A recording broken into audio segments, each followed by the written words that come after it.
There are so many different stages in our lives, and so there will be so many different challenges that are posed to us in so many varied experiences. Will bring us times of hopefully great joys, but also of great sufferings.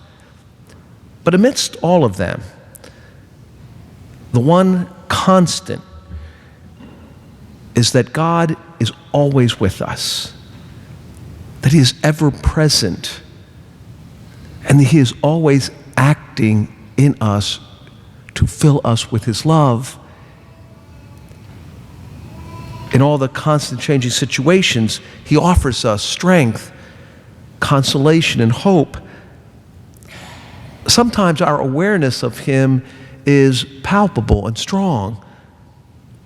But for most of us, and I think for most of the time, our sense of His presence can be veiled or hidden.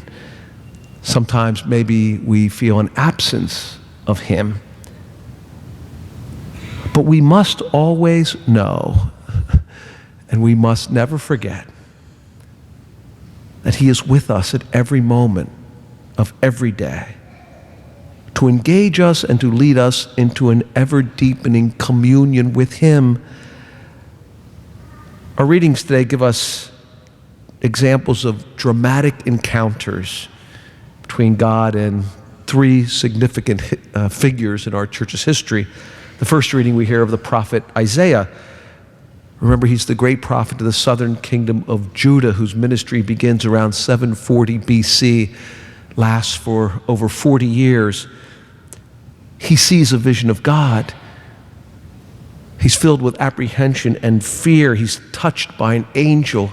He's told that his sin is purged. He responds to that invitation posed to him. Here I am, send me. In our second reading, we hear now for the fourth consecutive week from St. Paul's letter to the Corinthians. And as he has over the last 3 Sundays, Paul is calling for unity in that church of Corinth. That unity that can only be known in their holding fast to that event of first importance, what the scholars call the kerygma of our faith, that Christ died for our sins. He was raised on the third day in accordance with the Scriptures. He appeared to Cephas and then to the 12, and then over 500, and then last of all to Paul himself. As he stresses these specific encounters with the risen Christ, there is none as dramatic as the one that he himself has experienced when he was knocked off his horse on the road to Damascus. Compared with these two encounters of Isaiah and Paul, the gospel scene can be termed ordinary. There's no burning ember held by an angel. There's no flash of blinding light. Peter, James, and John are just engaged in their daily work. Jesus approaches them.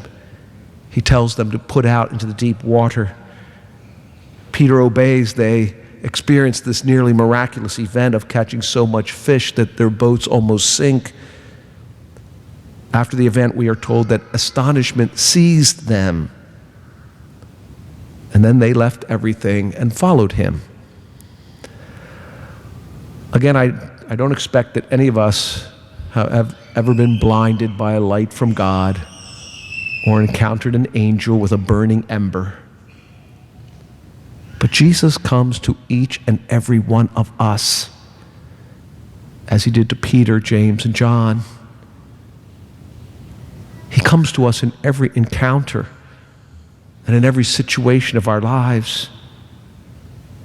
And of course, he comes to us here and now in this dramatic and real way, in this sublime sacrament of the Holy Eucharist. Here, he actually touches us. He enters into our very being. In his word that is proclaimed, we hear him speak to us, to correct us and to call us. And then we receive him so that we might be united to him. And he says to us what he said to St. Peter, to put out into the deep water, to leave our comfort zones and our routines and securities and trust in him and boldly proclaim his love. We have to do this, because if we don't, then this most wondrous sacrament that we celebrate here, this encounter that we have with him that is meant to be life-changing, will not be so. As Peter, James, and John did, so we then must leave everything that takes us away from him, so to follow him. The most basic truth of everything that the church teaches is that God is love. And so he loves us with a constant and never-changing, infinite love. And he always engages us and invites us so we might more deeply experience that love. Like Isaiah and Paul and Peter, may we say yes to this invitation. May it change our lives, filling us with a joy and peace that this world cannot give, so that in all the changing situations and circumstances of our lives, those times of great joys and those experiences of great sorrow, we may always know and never forget